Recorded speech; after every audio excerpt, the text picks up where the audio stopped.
Hello guys, कैसे हैं आप लोग। उम्मीद करते हैं अच्छे होंगे। और फिर से आप सबका बीच एक नया व्लॉग लेके चल रहा हूं मैं।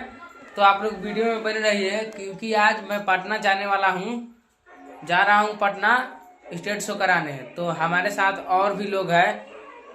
आप लोग वीडियो को हटाना नहीं, वीडियो में बने रहिए क्योंकि आज नया नया मैं जगह आप लोग को दिखाने वाला हूँ।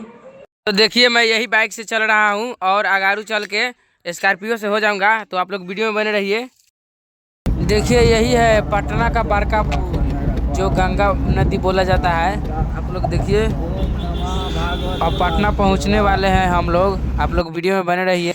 तो यही है पटना। देखिए यहाँ का नज़ारा कैसा है, देखिए आप लोगों। और जी लगा हाय हाय, बड़ी तरीके तेरे में गुस्सा आ जाती है कि ना।